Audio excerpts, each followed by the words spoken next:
Welcome to Get Over It, the consciousness transforming podcast for exceptional 21st century living. Folks, we got one of my favorite people back today. We have Tiffany Lazic back, and she was last on like 7 years ago. And you guys can check that out because it's still around to listen to. But I'm glad she's back because she's a fantastic healer. And, you know, she shared with me she's moving from Canada to a different country. And if she wants to share that with you, she will. And if not, oh well. But her new book is The Noble Art from Shadow to Essence Through the Wheel of the Year. And boy, you know, when I sat down and just opened the first page, it was a full color wheel of the year in the chart of shadows, and then at the wheel of the year, the transmutation of shadow. And once you understand this and follow it, it makes so much sense. So I know that you're going to enjoy this show, especially if you are in the process of transforming yourself, which we all probably are, and if we're looking to bring more positivity into our lives. The information shared on Get Over It uses intuitive and pragmatic insight to help you shift your consciousness to break through the blocks and release energy that is no longer needed. Yes, we're going to help you let go of the BS that's been holding you back. But you guys know I always ask that question, are you truly ready to? And by the way, folks, BS is belief system. A bit about me for my new listeners, intuitive since birth. I'm a third generation intuitive with over 3 decades of experience supporting people to break through the blocks along their path. I'm a strategist for personal and professional transformation, revealing cutting edge information that enables you to prosper and thrive. I spent 25 successful years in corporate America as an executive sales professional, and I'm the founder of Healing Visions Ministries and the Northern California Children's Education Network, a 501c3 nonprofit. I provide consultations and healings in all areas of life that heal the mind, body, spirit connection, allowing you to live your very best life. My clients tell me that I keep it real while providing them with accurate information to assist them along their journey as a spirit living a human existence. But they also say, if you really don't want to know, don't ask Monique. Excuse me. My background includes a doctorate in metaphysics, Reiki master teacher, ordained minister, and clinical hypnotherapist. So whether you are stressed, depressed, or possessed, I can help. To find out more about me and the services I offer, go to my website, and that's moniquechapman.com. And I invite you to like me on Facebook and follow me on LinkedIn.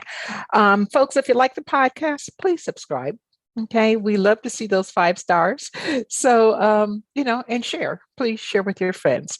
Now, my guest today, Tiffany Lazic, is a spiritual psychotherapist with nearly 20 years of experience in transpersonal psychology. She trained at the Transformational Arts College of Spiritual and Holistic Training, where she also teaches. Tiffany is a sought-after international presenter and the owner of Hive and Grove Center for Holistic Wellness, with, excuse me, a private therapy practice offering individuals, couples, and group therapy. She has also developed highly regarded self-development programs, and you can check her out at her website. I'm going to give you 2. The first one is hiveandgrove.ca. Again, that's hiveandgrove.ca. And the second one is soulalchemistacademy.com. Again, soulalchemistacademy.com. Welcome back, Tiffany. Thank you so much. I'm thrilled to be here. Hey, it's so great to have you back. And we're talking about your latest book, The Noble Art. What prompted you? What caused you to write this book and put it out at this particular time?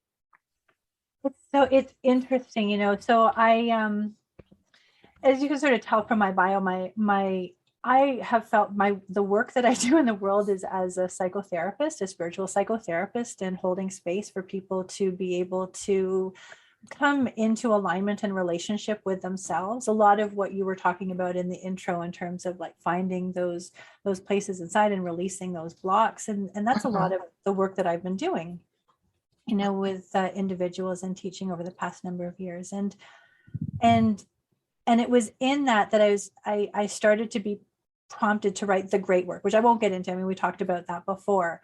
But in the writing of the great work and it being published and being out there, I was like, awesome, that it's done, it's completed. That little side thing, I didn't realize that there's necessarily a book in there, but it's out there. And I think I got maybe about 2 weeks breathing space. Oh. Before I started to feel this little nudge. Oh, you're not done yet. You're not done yet. There's more to be said. Mm-hmm. And yeah, sorry. No, go ahead. Go ahead. I was just going to say what I realized is, and I love the great work in terms of sort of putting, I say it's like having all the ingredients out there when you're looking about how to develop a relationship with yourself in alignment with the cycle of the seasons in the land that you are. Mm-hmm. But seeing that, what's happening out there in the world is not so different than how we experience. I'm going to give a heads up. It's very possible that dogs may start barking. Fine. I've got one here that's, sleepy right now, but you never know. Right. That it kind of laid out from the perspective of nature. Like, if this is what's going on in the cycle of the seasons, then these are the different ways that you can see it reflected in yourself. Mm-hmm.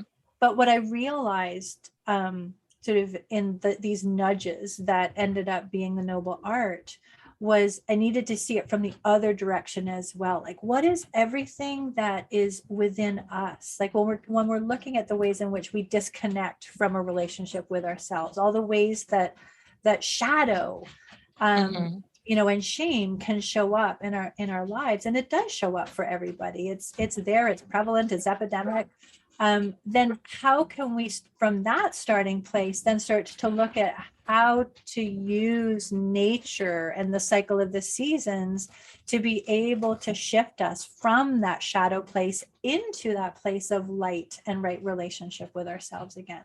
So I see them as being sort of the two opposite perspectives. One of them, the first one, the great work, is more like, let's look at nature and then see how that can be reflected in us. But the other one is like, let's start with me and what's inside of me, and how can I use nature to get a deeper understanding of myself.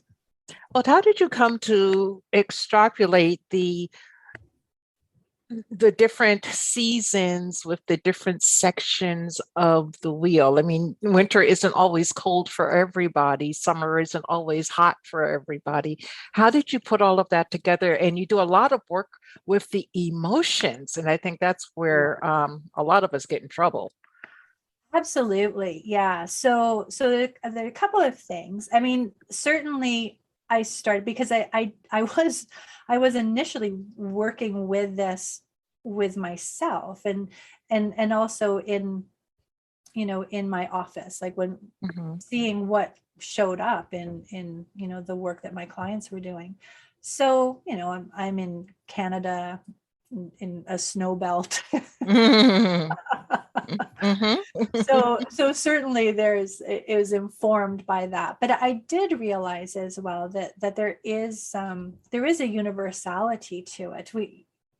That no matter where you are in the world, there is a growth cycle. There is a fallow, a coming back to life, a being in full fruition, a letting go, a release, and then going to it's going to show up differently in different places. But there's still going to be the movement of that cycle. So I certainly was looking at, perhaps the history and the geography and the mythology of what was more sort of a Western Europe centric, but the energies, the archetypal energies of those are globally applicable.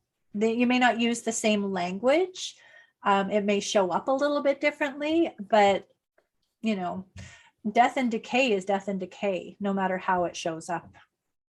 Yes, it is. We can still work with those energies and coming back to life and resurrection and reawakening.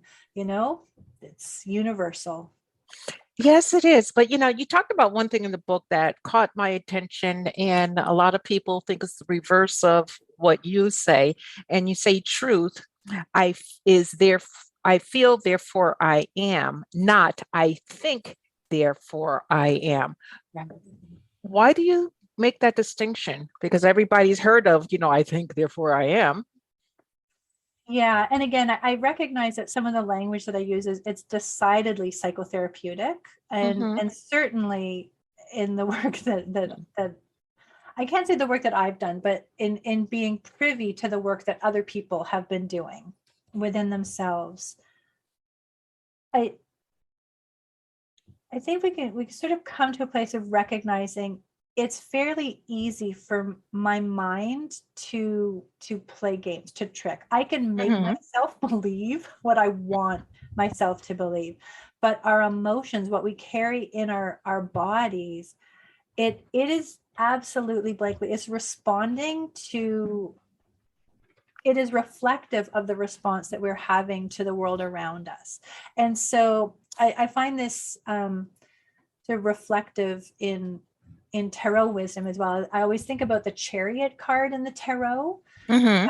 that you've got those two sphinxes, the black and the white, and then the charioteer, and that those are reflective of mind and emotion, right, or will and reason, and that they are meant to work side by side. We have for so long um, been told and taught that it's mind over matter, reason Mm-hmm. over emotion, and I'm not suggesting that it should be emotion over reason, that they need to work together. Together, yes. And so again, it's a large part of the work that I do and what I present very much in both the great work and the noble art. Again, it was just something that I became aware of, that there was an awful lot, for a time there was an awful lot of information or tags out there of like the mind body spirit connection, the mind body spirit connection, Mm-hmm. mind body spirit. And every time I heard that, I'm like, yeah, but what about the emotions? Mm-hmm. If we're talking about a holistic approach, it's the body and the emotions and the mind and the spirit. The emotions have got to be in there as well. And so when we allow the emotions to have voice, and I'm increasingly believing this, when we allow our emotions to have voice, then we start to bring our mental health into balance. Mm-hmm. We cannot have mental wellness without emotional Emotion. information. Yeah. That's very true, but we're taught at a very early age to, especially girls, discount those emotions. Right? Well, no, they don't count. Put them over behind you someplace and never turn around and look at them again.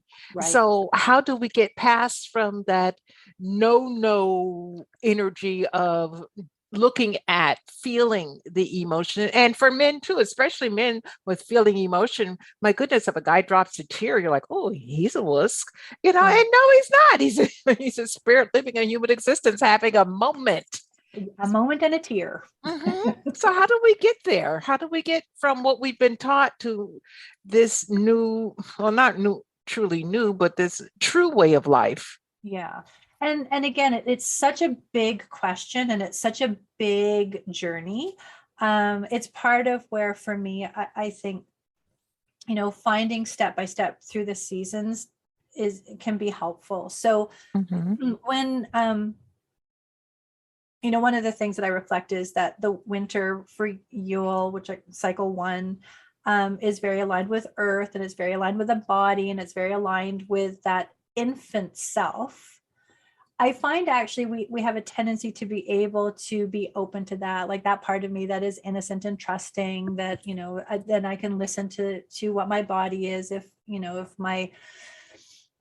my leg is hurting, I can maybe not put weight on it. Like, there are ways that we have of honoring that, and that's good, and that's sort of solid. But then the next cycle that we go to, which is when we move more into that sort of the preschool, the older child, the one that really is emotionally engaged with the world, Hmm. that has feelings and has a little bit more of a stronger will, and can be emotive. Hmm.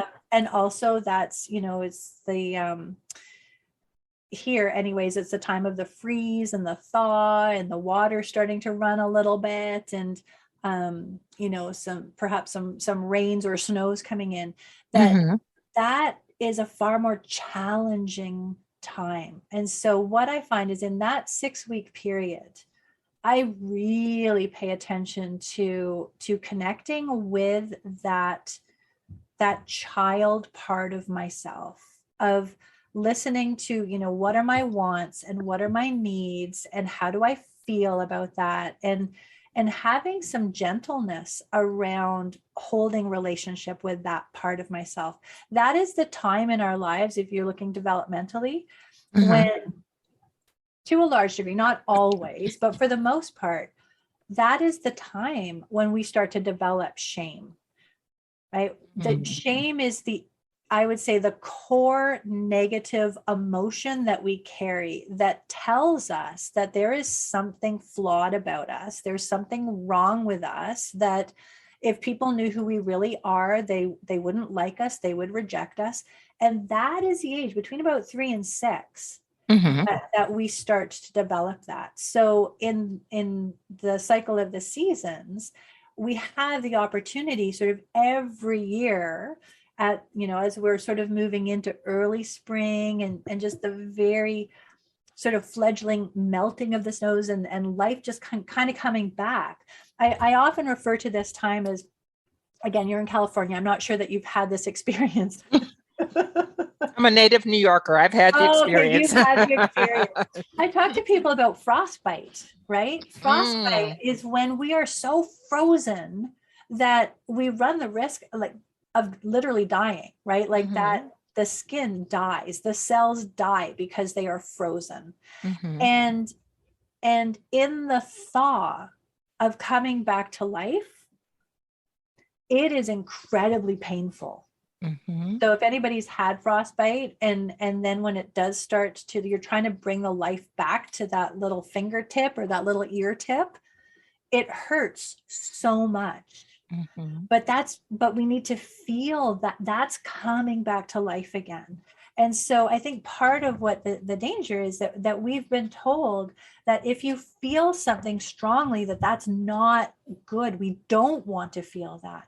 When actually what we want to do is be able to glean the message that it's telling us, which, I mean, when my ear is so painful because it's defrosting, it's like, you need to take care of it. You need to keep it warm. You need to keep it out of the cold, right? It needs to be protected. Nurtured. It needs to be nurtured, right? And that's what the emotions are telling us as well. So we need to honor and safeguard that part of us that is able to still connect with the world in that way. You know, as you were talking, I was thinking about my mom because she actually had frostbite 5 times. And I kept getting, you know, well, there's something as a kid, I kept getting, there's something that you're not listening to, Mom. And of course, I would never tell that to her and live. So I kept my mouth shut. But is it something when we keep repeating the same thing over that's causing us damage, either physically, mentally, or emotionally? Is it something that we're just shut down, refusing to look at, or is it that we're slow learners and we're trying to get it? Yeah, I'm not sure. I mean, that's possible. There might be a little aspect of both, but I would tend to go to a place of we're to a large degree, we're told not to listen to our emotions. You know, that if I am being told that this is something that I need to do, and yet everything in my body, everything in my emotion is saying this is not right for me. This is not right for me. Then I'm going to supersede that message. And then I should say, as an aside, and then we're surprised that our intuition is off. Right? Yeah. Like, hello. But yeah, we do take it because, again, as children, we're looking to those outside of us to guide us on how do we do this human thing when we just come in. And so when we're given the information of, you know, this is what you're supposed to do, and if you have a feeling about it, you need to subvert that feeling. I often will also sort of reflect the example, because I had this happen to me many times of well-meaning parents, like, you're going to eat that and you're going to like it. Oh God, that brought back interesting Well, memories. you can make me eat it, but you can't make me like it, right? And yet the message that we're being given, and again, I'm not trying to wrong that. Like, I can recognize that the intention of the parent was like, I need you to eat this thing, which is good for your body. But I also have a wisdom inside of me, right? And so those two need both to be honored. And certainly as we get older, I need to be able to recognize that if there is something that I don't like, then maybe that is not the thing which I should be bringing into my experience. But so many times we're forced to eat that don't like. Again, it came back to me, childhood. My mother would fix oatmeal every morning. I hated oatmeal. I won't even eat an oatmeal cookie. Okay. And I would pretend to throw up in it, like, oh, Mom, I got sick. I threw up in the oatmeal. She'd go, well, eat it anyway.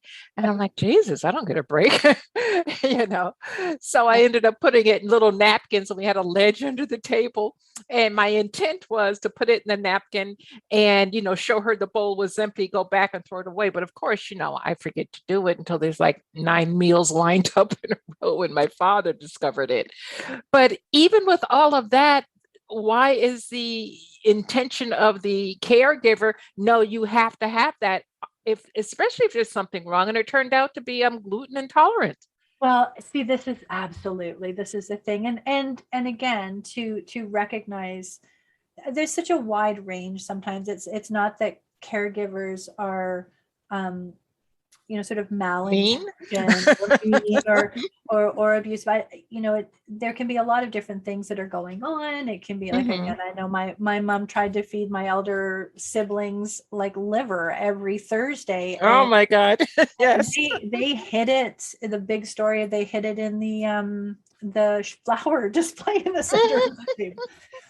Right. But again, it's like, it's inexpensive. I've got young kids. This was like in the 50s, we don't have a lot of money. And so it's going to be like a lot of nutrition for not a lot of money. This is what we need to do. And if you don't like it, I can't accommodate something different. Right. Like, you don't necessarily know what's going on in the for the caregivers. So there's a big picture, but that doesn't come away from the fact that again, it can end up developing that sense of shame. So my own experience of that is that not so much about food, because again, I came much later than the rest of my siblings. So by that time, when my parents were having liver, they were giving me hot dogs. They were not going to have that battle.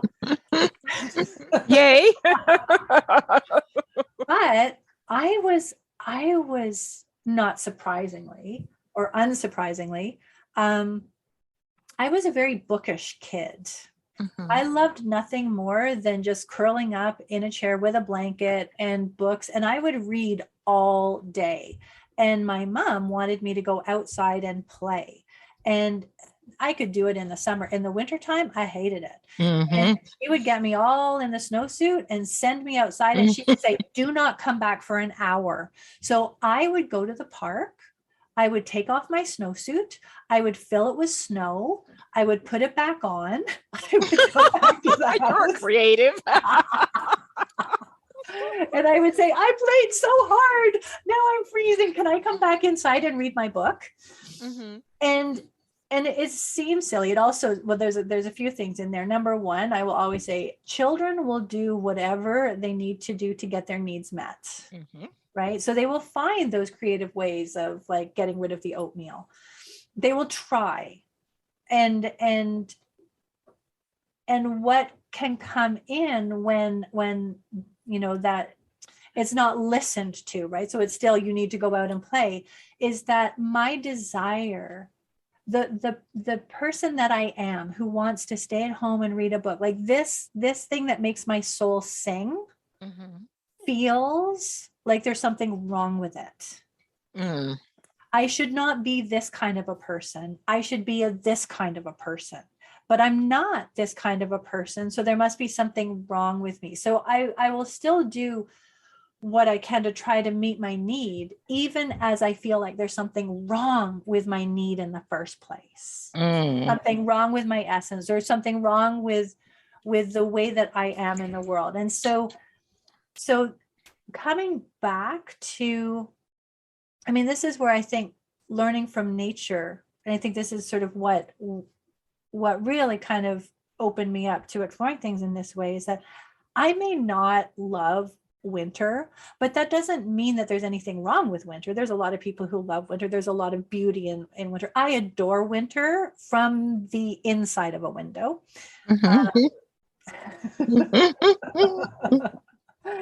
Or, you know, all bundled up. But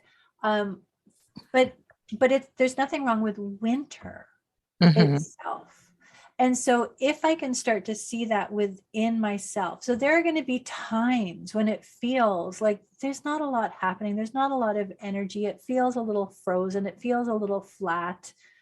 It doesn't mean that there's something wrong with that. Maybe there is something underneath the surface that's kind of an energy that's building, that will come forward when it needs to come forward. I'm not going to wrong myself for being in that stage, the same way that I'm not going to wrong winter for being winter. And so a lot of this is about, you know, being able to kind of pull within ourselves, to pull within ourselves,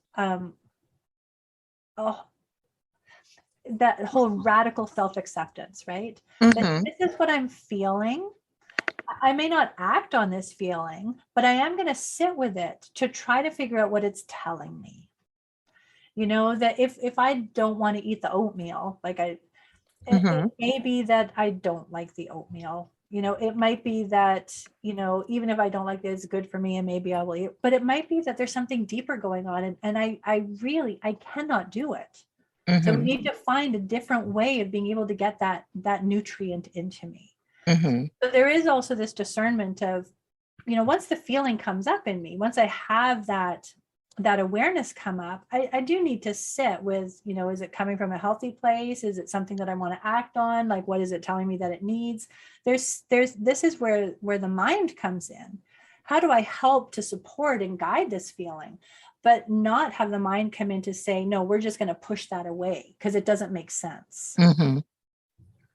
What advice would you give to a parent today who is, you know, struggling with, say, not even struggling, just raising a child from 5 to 10 years old, or actually even 3 to 10, where, you know, they're trying to figure out what's good for them and listen to the child at the same time? What advice would you give for parents? Yeah, I think it's to truly to hear, to listen. You know, that sometimes what is coming towards us, it can be an act of will. And I mean, there's some beautiful resources out there, like Raising a Spirited Child. Just because it's willpower doesn't mean that it's a negative thing. But you want to, it's almost sometimes like listening to the energy that is lying underneath the emotion and the words that are coming through. You know, if my child is saying, I don't like oatmeal, I don't like oatmeal, I don't like oatmeal, to be able to, I think, sort of take the time and the space to, which can be very hard, again, these days, like things go at a breakneck speed, right? So it can be hard to sometimes take that space to try to hear what's going on underneath what's being presented. But what happens with the parent who overdoes it? I mean, they are so accommodating to the child and the child's wants, not necessarily needs, or that it becomes lopsided. You know, the will to me just breaks at that point. Absolutely. Yeah. I mean, there can be that polarization. There's a lovely psychotherapeutic equation that says 180 degrees of sick is still sick, which I love. I mean, we can't be controlling, but we can't be permissive. There has to be this sort of flexible dynamic in the middle. So I might say, like, what I know is that we need to get breakfast into you. What that looks like can look like a lot of different things, but I know that we need to get breakfast into you. So if you're saying that you don't want this, or you don't like this, or you can't eat that, okay. However, then we need to look at what else can we put in that place. Right. There needs to be that give and take, not like, okay, well, if you don't like breakfast, you don't want breakfast, you won't have breakfast.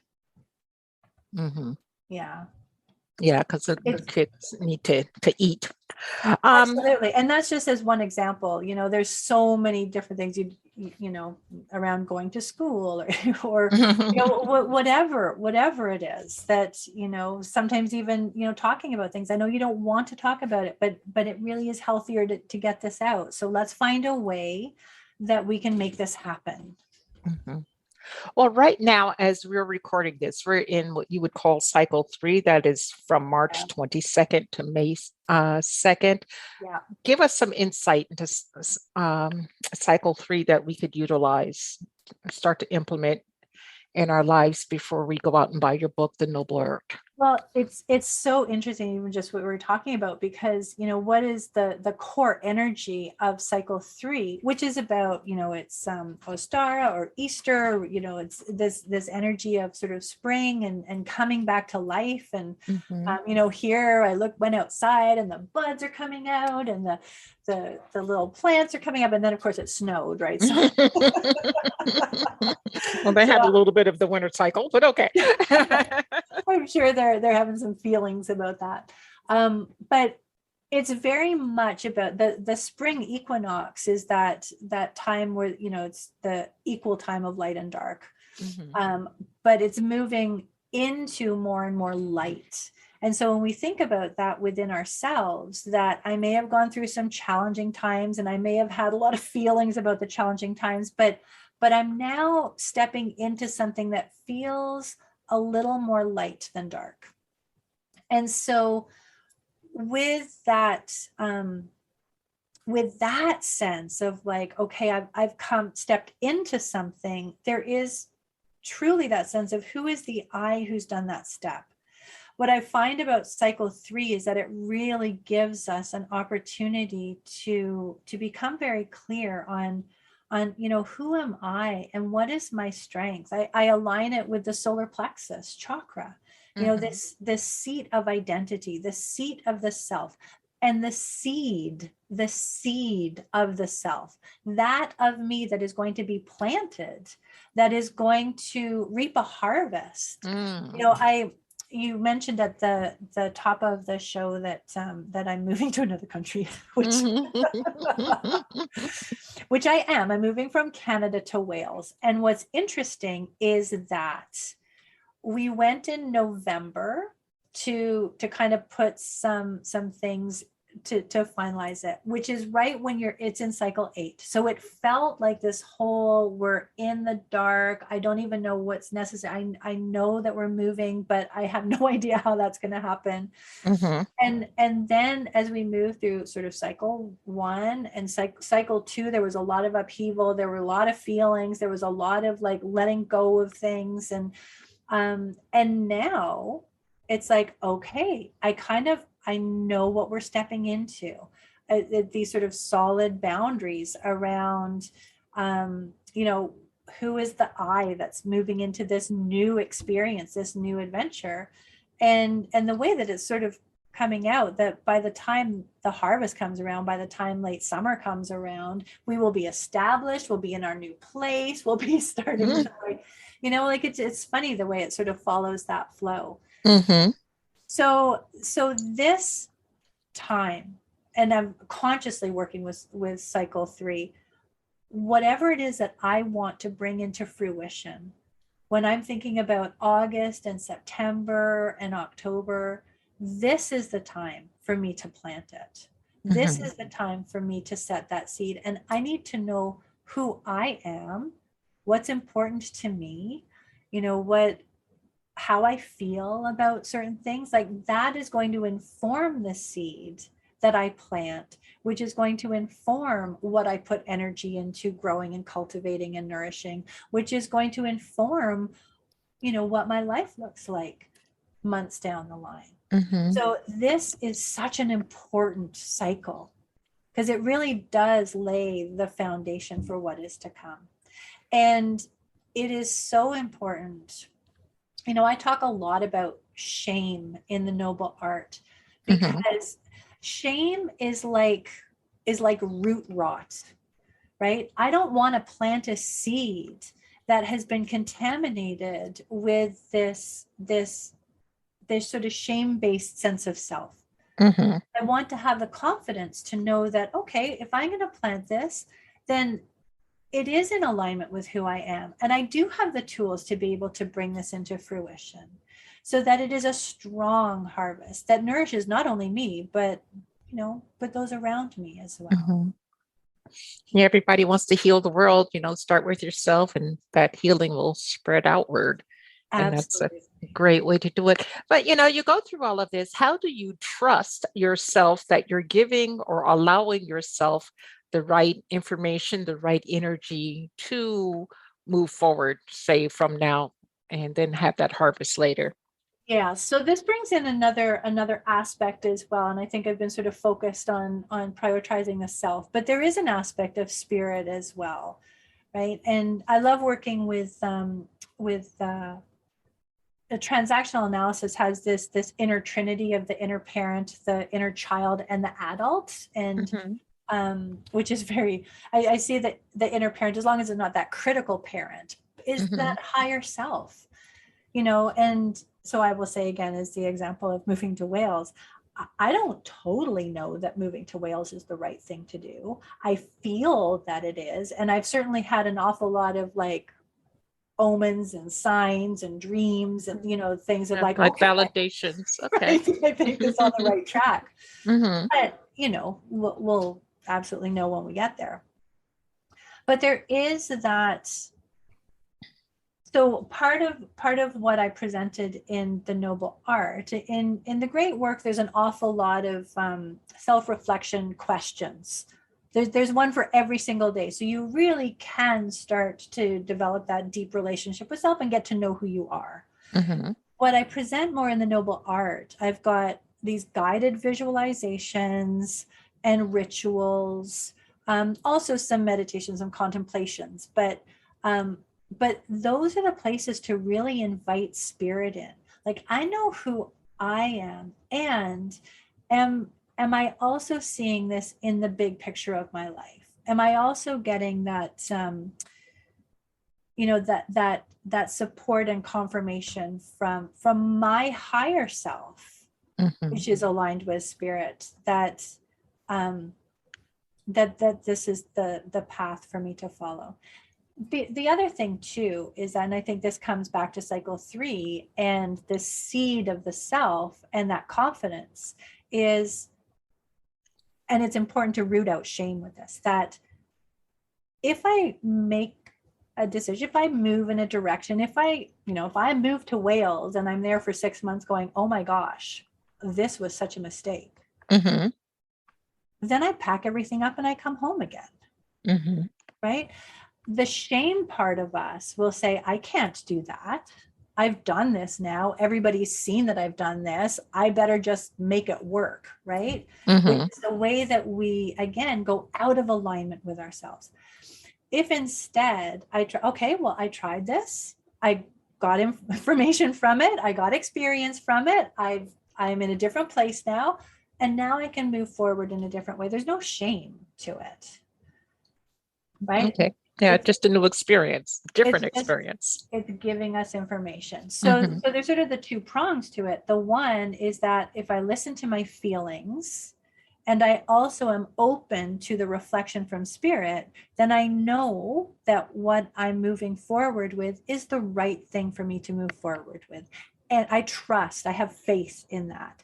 And if at some point I find out, okay, you know what, that wasn't the right thing for me, then it's no problem to say, okay, then I will now go in a different direction without that, again, without having that feeling of shame that I should have known better and I should have checked this out, right? Or it was a big mistake. And, my goodness, if we make a mistake, we might learn something, right? Yeah. Wow. It's go ahead. I was going to say, I have heard not fairly often, not uncommonly. Like, I just want to get back on my path. And I always feel like, but you're never not on your path, right? There is always information. There's always reflections from spirit. You're never disconnected from your higher self. It may not be, sometimes we have to go through the bush to realize, like, oh, okay, well, this is what it feels like to be on the straight and narrow again. And so it's all part of the path. It's all part of it. If only not easy, though. No, not easy. And if we could just get out of our own way and, embrace what's in front of us, kind of being in the present, but working through the cycles at the same time. Boy, Yeah. Our time has gone so quickly. What pearl of wisdom would you like to leave with our audience today? One of the things that I've been thinking about a lot, working with a lot, it is this sense of how to bring the wonderment back to the world. We've gone through such a hard time. We have gone through years of darkness, right? And there's still a lot of dark, and to be able to come to a place of recognizing that, yes, there is that, but it does not take away from the fact that there is also wonder in the world. It's I think that reawakening of the eyes of the child that can see the beauty in the world, even knowing that there are challenges in the world. Love that. Then being able to just work or walk through it one step at a time. Absolutely. Yeah, because it just doesn't come all at once. Wow. Well, Tiffany, thank you, folks. The name of the book is The Noble Art, From Shadow to Essence Through the Wheel of the Year. Well worth getting if you're looking to do work on yourself, and some deep work, not just, surface level, but if you truly want to dig deep and re-embrace your path, this is the book definitely to get. Actually, her whole series of books, because it will help you go from point A to point B while still feeling confident and feeling good about yourself. So Tiffany, thank you, and thank you for your work. I greatly appreciate it. Thank you. You're welcome. And audience, I thank you for your time and attention today, because I'm truly honored. And folks, remember that the most important choice that you can make is what you choose to make important. Consider making the masterful choice of discovering the noble art. Abundant blessings, light, love to all. Agape.